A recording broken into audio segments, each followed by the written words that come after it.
Dans le cadre d'opérations de démolition, de rénovation ou de construction, les bailleurs sociaux se retrouvent de plus en plus souvent dans la situation où un de leurs biens ou terrains est temporairement inoccupé.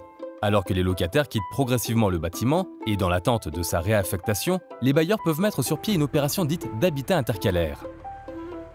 Ces projets d'habitat intercalaire mettent à contribution 4 acteurs principaux: un bailleur, une association, l'État et les élus locaux. Voyons concrètement les étapes d'un projet de ce type, avec l'exemple de l'installation d'un XAPA, Centre de soins d'accompagnement et de prévention en addictologie, mené conjointement par ICF La Sablière et l'association Aurore dans la ville de Chelles. Alors le point de départ de ce projet, c'est une stratégie patrimoniale qui nous a amené à avoir des bâtiments vacants. Et donc la question était de savoir comment est-ce qu'on allait pouvoir valoriser ces bâtiments.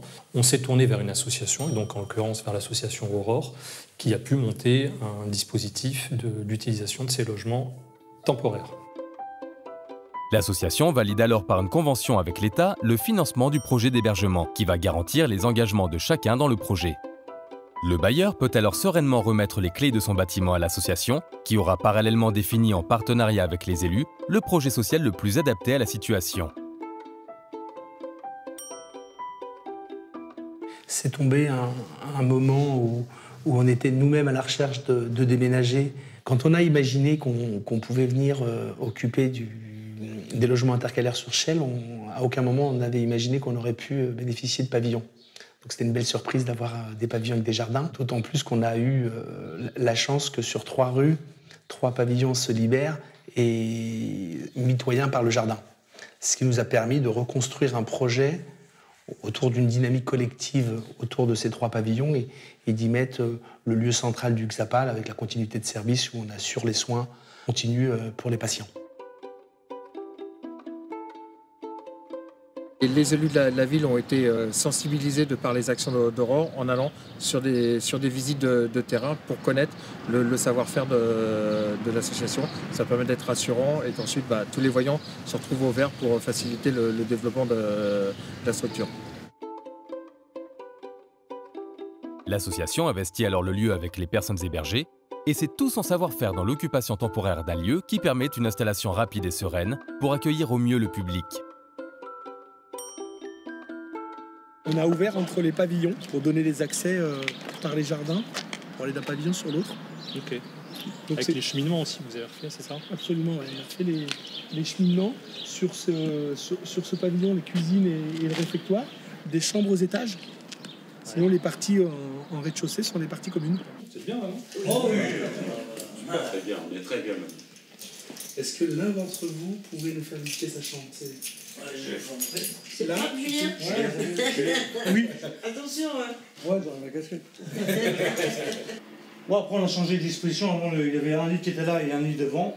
Et en fait, avec la personne avec qui je me suis mis, en fait, elle a préféré mettre son lit du côté de fenêtre et moi, je me suis mis de ce côté-là. Ah, je me demandais si ouais, ça fait en fait un petit espace pour comme ça, on ne se voit pas la nuit. Moi, je préfère comme ça, quoi. Enfin, l'association et les élus veillent à la bonne intégration du projet dans le quartier. Et les équipes de professionnels ont fait ce travail de terrain pour être rassurants avec les riverains. Et des gens qui se sont retrouvés rassurés de par le comportement, de voir des jardins changer, il n'y a plus de friches. On nettoie le trottoir, on vient aider la voisine à faire un peu de jardinage, à ramasser ses courses, à sortir les poubelles. On essaye par des petits actes quotidiens de s'intégrer dans ce maillage. Le bilan il est plus que satisfaisant, un dispositif qui va nous permettre d'accompagner, je l'espère, faire rebondir ces familles vers du droit commun, et de sortir des personnes de la précarité et de la grande exclusion.